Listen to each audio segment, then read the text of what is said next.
You have probably heard of contact tracing through your governor, through the news, as things that need to be implemented before we can go back to normal. But what is contact tracing? Let me share it with you, and you're going to be freaked out by the end of this video. Now what I did is I was very interested in this, so I went ahead and I got 2 certificates in terms of what it was to become a contact tracer. So I spent about 9 hours. We're going to wrap it up here in about 20 minutes to just give you the highlights of what contact tracing entails and how it's going to affect you, because I guarantee you it will affect you and your family. We talk about saving the lives and the livelihood of the American people and of course the life of our democracy. So in terms of saving lives, the only way we're going to have rid ourselves of this as well as open up our economy is evidence, science-based testing. Just think of the T's: testing, tracing, treatment, and isolation then when necessary, of course, with social distancing. So let's look at the main points. Now, this is if you have COVID-19. You can either be done by test or by symptoms. Now, what our contact tracers know is that you can infect 2 days before and up to 10 days after. And how you can infect people is there's 3 definitions that were given in contact tracing school. One is physical. So you're hugging someone, you are kissing them, high-fiving them. Any physical contact, you could have given it to them. If you're close, within 6 feet for more than 10 minutes, so you're talking to someone and you're within that 6 feet social distancing number, well, you could infect them then. Let's say you're more than 6 feet apart, but for a longer time. At this point, you're thinking movie theaters, airplanes, trains, restaurants. So maybe not direct contact with somebody, but they're in the vicinity of the area for longer than 30 to 40 minutes. Now, what's going to happen is once you get a test that is positive, it goes to a tracer, and that tracer is going to do some research on you, find out a little bit about you, and give you a call. Now, they're going to tell you that you tested positive and that you need to be isolated for a minimum of 10 days on the onset, and it has to be within no fever for 3 days. So if you're on day 9 but you still have a fever, you need to add another 3 days until your fever is cleared. And by isolation, I mean total isolation. This is nobody near you. Even your dog can't be there. So you can see here that specifically with a person that is symptomatic, they should maintain separation from household animals as they would any other household members and avoid direct contact with any of your pets. So you cannot contact your pets, people, anybody in your family. You need to be completely isolated. Now, what that means is you could have to go into a hotel room if you have no way of not sharing a bathroom or any space. They will check that out. So you'll have to show like video evidence if the conference is done via teleconference. Walk them around your house. Let them know that you have space to be isolated. Now the next is quarantine. Quarantine means I am healthy. I have no symptoms. I have not contracted the disease. But maybe for 14 days, they're going to check to make sure that I haven't. So that means, again, that I cannot leave my house. And as a contact tracer, I'm supposed to set you up with social services. So if you have kids and you have no one to care for them, we'll take your kids. We'll take care of that. If you need groceries, we'll do groceries. But you literally cannot be in contact with anybody and you cannot leave your house. Even if you're healthy, you are still quarantined not to be leaving the house. Unfortunately, you could be totally healthy, get out of quarantine, and guess what? Be at a restaurant, someone else in the vicinity has it, be quarantined again. Now, I'm not sure what happened with all the other states, but what we did in California is we passed a workman's comp law that's in effect to the end of July. That workman's comp is going to take care of all of that for any employee, no matter where you contact it. The employers are going to be held responsible. I'm not sure what that is in all the other states, but it's something that passed here just recently, and who knows if that will get extended. Okay, so isolation and quarantine basically means the same thing, except quarantine is a little bit longer, right? So you're sick, you only have 10 more days. If you're quarantined, 14 days. What does this look like in normal time? Okay, so they're going to want to know, as a contact tracer, I call you up, I tell you you've become positive. We've looked at your house, do a video conference so you can show me that you have a place to isolate. And then I'm going to ask you, who did you come in contact with? And I'm going to tell you, if you tell me, oh, I don't know, I'm going to tell you to look at your phone and we can do it together and look at your social media and we'll figure out where you have been. And you need to make sure you know your movies, flight numbers, and anything with large venues. Now, some of the places, what they've already instituted now, or you have to put your contact information when you go to a restaurant, you go to a hair salon, any of those things, because that way they can track you. But you would say, I went to this movie or I went to this restaurant. Everybody who's at that restaurant would be contacted then by the contact tracer. So let's say, unfortunately, I got it. Well, guess what? My family would have to be quarantined. And not just for the 10 days, they have to be quarantined for 14 days because it would be also the last time they had contact with me. So on day 4, my test comes back positive. Now they have 14 days from day 4, the last day that they had contact with me. And they have to be completely isolated from me. Let's say I was on a train. We were all sitting on the same cabin because I was getting to work and there was 10, 15 people on that train. All of them would need to be quarantined. I had gone to work. Everybody at work would need to be quarantined. I went to a restaurant after work. All of them would need to be quarantined. Can you see how a disease, when it is already widely spread, this doesn't make sense to quarantine the population in terms of you could get quarantined again and again and again. Even though you're healthy and never sick, you will not be allowed to leave your house. Now, you've been hearing that this is all voluntary. You'll hear it throughout the speeches. I've listened to a lot of governors. I'll put on the Washington governor really quickly so you can hear him say, oh yeah, they'll follow it. But let me show you before I do that, a couple of the documents that are out there. This is right on his website. He's already rolled out the plan. And basically you can read this. Request for voluntary quarantine. This is for somebody you're the legal guardian at. It tells you to go and remain at the address by the date and time. And then I love this. It is very important that you comply with this request for voluntary quarantine. Remember, I'm not sick. Nobody's sick. Your health and the health of others depend on it. If you do not comply with this request for voluntary quarantine, we may use a detention order enforced by the police to assure your compliance. That's the strangest voluntary request I've ever received. And then this is also on the website. And I've put everything here because obviously go research this stuff yourself. But you can see here, if you use a court order because someone is not following, they have non-compliance, you can be incarcerated and fined up to $2,000 per day. Let me show you the governor. So let me show you how he's spinning it for somebody who does not follow direction. Hi, Governor. When it comes to contact tracing, how are you guys going to handle people or families who want to refuse a test or to isolate if they want to leave their home to get groceries? I know you said they can't do that. How will you make sure they don't? Well, that's why I referred to the family support personnel. We will have attached to the families a family support person who will check in with them to see what they need on a daily basis, see how they're doing, see how they're faring, and help them. If they can't get a friend to do their grocery shopping, we will help get them groceries in some fashion. If they need pharmaceuticals to be picked up, we can help make sure that they get their pharmaceuticals. So that's why we want to provide them family support.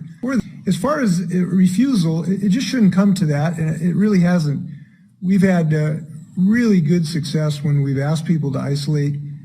They've done so in the real high percentages. So we're happy about that, and we believe that that will continue. So remember, everybody that will be quarantined will be 14 days from the last contact. And there's no minimum times. This could be indefinite. Now you're thinking, there's just no way. Like, what about my privacy? How do I have to share this information? And I can tell you, when I went through the contact tracing classes, they tout that You are doing this contact tracing for the greater good. You are helping people not spread the disease. It is very important that people have privacy, but when it comes to the greater good, your privacy is null and void. Now, as soon as you get a positive test result, this goes directly to an electronic database. Let me tell you, I took this directly off the training website, that the isolation or quarantine can be mandated and enforced.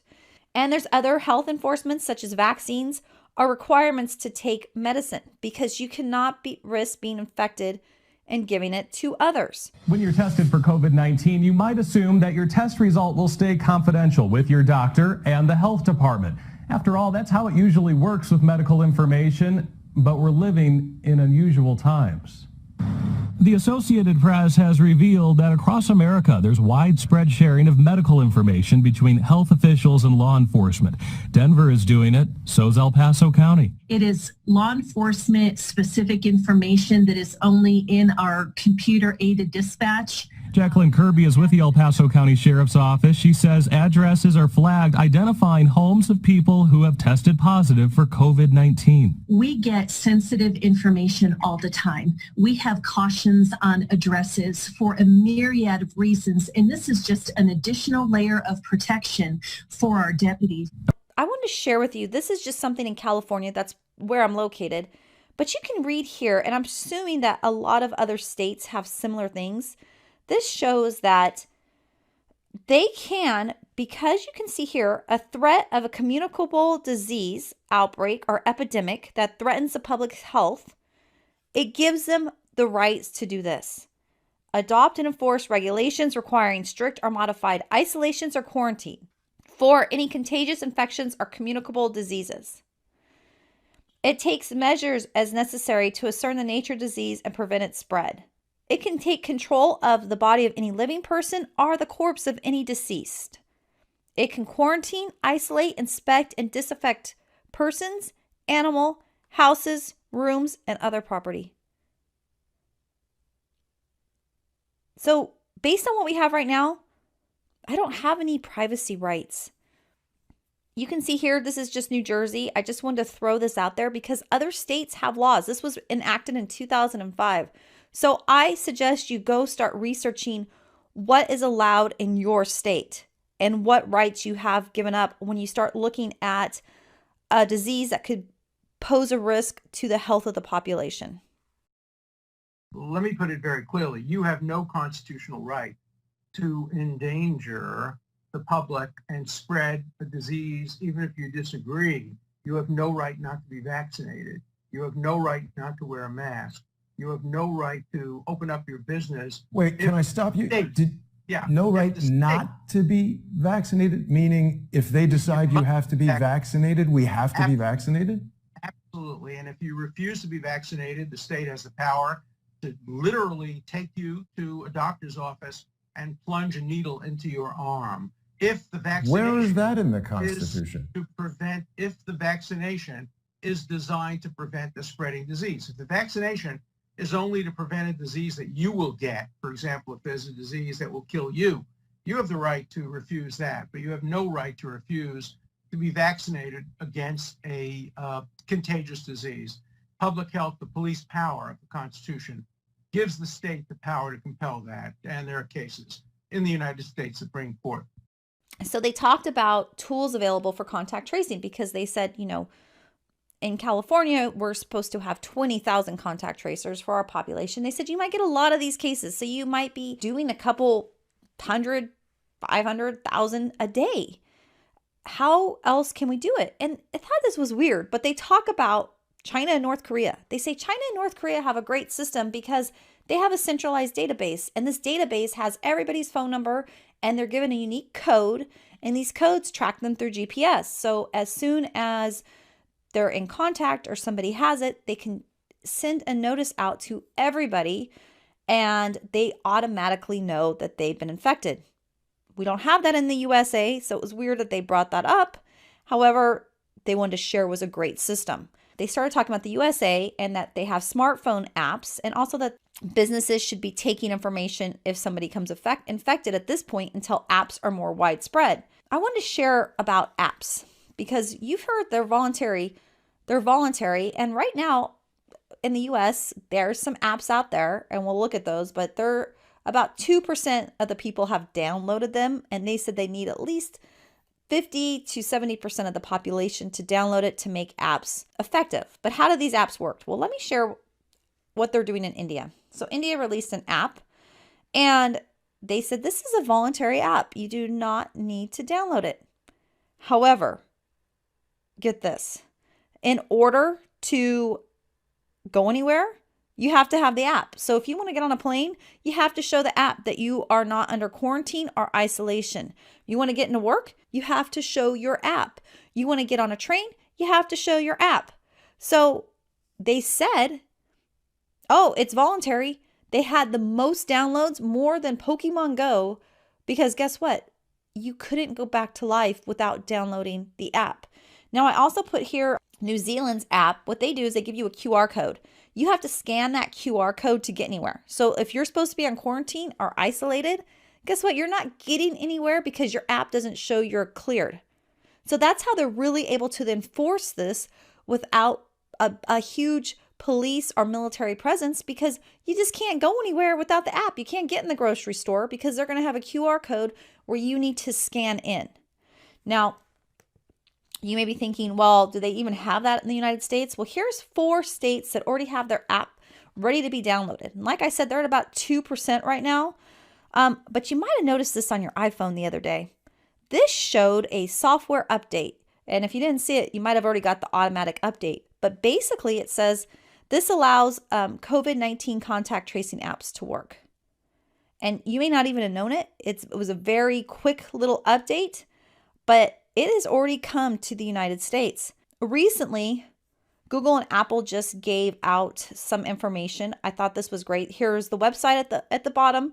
Obviously, I want you to do your own research, but you can kind of see here how it works, that you can see that you're close to somebody and you get a notification that, uh-oh, you need to be quarantined. You were too close. Someone had it. And then listen to this.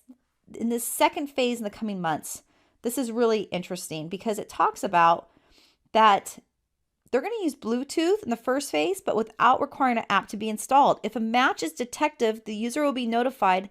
And if the user has not already downloaded an official public health authority app, they will be prompted to download an official app and advised on next steps. You're not going to have a choice. They're telling you it's voluntary at this point, but so was social distancing. And then we got locked down in our house. So it is not voluntary. This is happening and you need to be aware. So I suggest this is a great document. Pull up this COVID-19 document that Apple and Google gave out. It really talks about all the different things that are going to happen because of the app. And it is scary. Just to kind of share with you the different states, if you think your state is exempt because of, it might be a red state versus a blue state, every state is doing this. Okay, so I would suggest checking out this bill, HR 6666. And basically, there's $100 billion that they're asking for 2020 and additional years for subsequent fiscal year financing for 2021 and beyond. So if you think this isn't happening and you think they're not investing a lot of money in it, they are. They're trying to get $100 billion to track and trace us and keep us quarantined. How do you think they're going to allow you to get back into society without being quarantined and isolated again and again and again, especially as disease spreads or we do more testing and we realize that maybe there's a lot of people out there that have it that just don't show symptoms, but they'll need to be isolated. You'll see that there's 120 antibody tests. In general, these tests are not reliable for the individuals to act based on the results. So basically, they're saying even if you had antibodies at the coronavirus, it's still unknown if that protects you from getting sick again. There's probably only one way that you're going to be able to get out of your house, and that's going to be to be vaccinated. So just watch out for that because that is really becoming a hot topic of the vaccination, and that might be the only way that you're going to be released out of this tracking and tracing in terms of being allowed to go into stores. I wanted to share this last video with you, and I thought it was interesting. I'll put it that way and end with that video. But start thinking about this tracking and tracing and really, what's the purpose? It makes sense if something was small and the outbreak was small and they could actually track and trace it. But at this point, it's so widespread. What is the value? With that, Jack Windsor, WMFD TV, Mansfield. Governor, on the last question, and my question is for you, and it's going to be a very sensitive question, and I'm going to do my best to be intentional so that it's not misrepresented. Today, it sounds as if we're pivoting from COVID to larger social issues like housing, education, and transportation. I know in past pressers we've learned about Dr. Paul Farmer and Partners in Health working with us on contact tracing. Looking at the Partners in Health website, contact tracing seems to be part of a larger social agenda for Partners in Health. The site states a vision to rectify, quote, structural violence of capitalism, which the organization sees as the root cause of things such as racism, gender inequality, xenophobia, and homophobia. Now, I'm not questioning the injustice of those things, Governor, so let me be very clear about that. What my question is, can you tell us why you chose to partner with an organization that demonizes capitalism and seems to be rooted in liberation theology based on Marxist ideals? Well, I've never always agreed with Paul Farmer, who started it, and many of his ideas. But he and the organization have had an ability to deliver health services. My wife Fran and I are very familiar with this in Haiti. We've seen what he has done in Haiti. We've visited Haiti over 20 times, and so that's just something that we do in our private lives. And so, the Partners with Health, you don't have to accept the ideology of Paul or anybody else. But what I'm interested in is getting things done. And they're not the ones who are doing it on the ground. The people who are going to be doing it on the ground are Ohioans. But they serve as a consultant.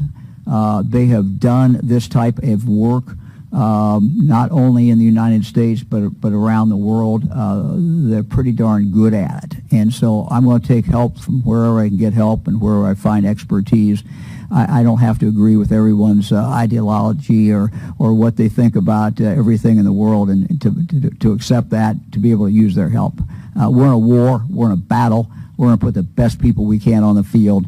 The best people are the Ohioans, but we're going to get some help from this group because they've done some of these things before.